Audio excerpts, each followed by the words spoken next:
waxaan hay arday dhigata dugsiga sare waxaan maqlay wasiirka wasaaradda waxbarashada inuu soo rogay inuu yiri maxay ahaydee dalad cad ayaa la xidhanayaa taasoo caqabad naga hor keentay waxbarashadayadii oo naga gelisay madmadow badan inaanu sii wadno hayaankayga waxbarasho waxaan leenahay wasiirka wasaaradda waxbarashada wasiir dalada cadi ma aha dalad asturan ma aha dalad noqon karta dalad na asturi karta ma aha waa dalad qaban karto wasiir waxaan kaa codsanaynaa inaad naga bedesho dalada cad waayo ilaahay subxaanahu wa tacaala quraankiisa wuxuu nagu sheegay inaan xijaabano isagoo ilaahay subxaanahu wa tacaala waa ka kule قل يا أيها النبي قل لأزواجك وبناتك ونساء المؤمنين يدنين عليهن من جلابيبهن dumarkii mu'minaadka ahaa xidhay xijaabada ilaahay subxaanahu wa tacaala waa ka nabigiisa faraya nagu amray inaan xidhano xijaabka madoowi ma aha maro maaragtay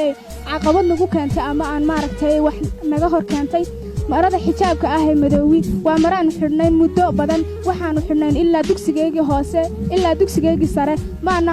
maanan arag maro ka asturan ama maro maaragtay naga astur badan maryaha kale mudane madaxweyne iyo wasaaradda waxbarashada waxaan ka codsanaynaa in nala ka bedelo dalada cad bismillaah mudane wasiir waxaan ka codsanaynaa in maxay heeday aad naga bedeshid dalada cad sababo jira awgood maxay heeday haddaan nahay arday gaaratan hablaha ma sii wadi karayno maxay heeday hayaankii waxbarasho ee aan muddada dhowrka aan soo wadnay ama muddada badan aan soo wadnay maxay heeday sababo jira awgood waayo ah marada cad ma aha maro buuxinaysa shuruudihii xijaabka amaba looga baahnaa inanta muslimadda ah inay xidhato maxay heeday waa mara xafiif ah waa mara cad waa mara isha dadka soo jiidanaysa sababo jira awgood markaa ma sii wadi karno hayaankii waxbarasho ee aan muddada badan soo wadnay ee aan ku hamiyeynay inaanu gaadhno mowqifkeega mudane wasiir waxaanu kaa codsanaynaa in maxay heeday marada cad oo inaad naga bedeshid oo maxay heeday aad naga deysid codsi aanu kuu soo gudbisanay awgood waxaan kaa codsanaynaa haddaan nahay hablaha gobolka Togdheer ee dugsiyada sare inaad briefkii aad bedel ka samaysay aad noo sooleeyay haddii aad codsiga anigu aan notigelin inaad aayaddii kusoo degtay notigelisada hay yaa ayuha nabiy qul liazwaajika wa banaatika wa nisaa'i l-mu'miniina yudniina calayhinna min jalaabiibihinna daalika adnaa an yucrafna falaa yu'dayn wa kaana Allahu ghafuuran rahiima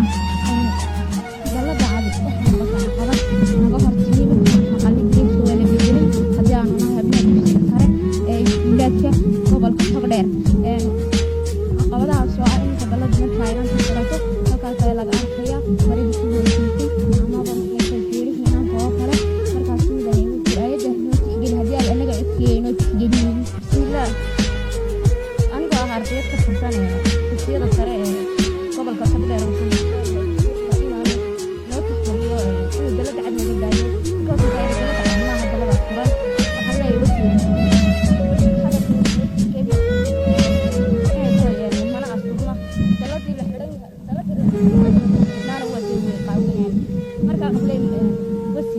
بسم الله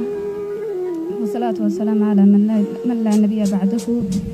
قال الله الرحمن يا أيها النبي قل لأزواجك وبناتك ونساء المؤمنين يدنين عليهن من جلابيبهن ذلك أدنى أن يعرفن فلا يؤذين وكان الله غفورا رحيما الله سبحانه وتعالى كله واسع حجاب كان له واسع الله سبحانه وتعالى وله هي سجاد شروطه حجاب له حاكم إذا إننا خفيفة sidoo kale in la soo jeedaan indhaha bini'aadamka la soo jeedaan sabirta waxaan si sharaf leh oo maamul aan ku codsanayna wasiirka waxbarashada cid kasta arrinta ka dhanqanaysa in laga bedelo dalada inta la keenay laga bedelo noocay doontada haataa mid dalada cad ma doonayna sideedaba ma doonayna laga bedelo saasaan ku codsanayna mudane wasiir noo soo geliya codsiga ardaynimo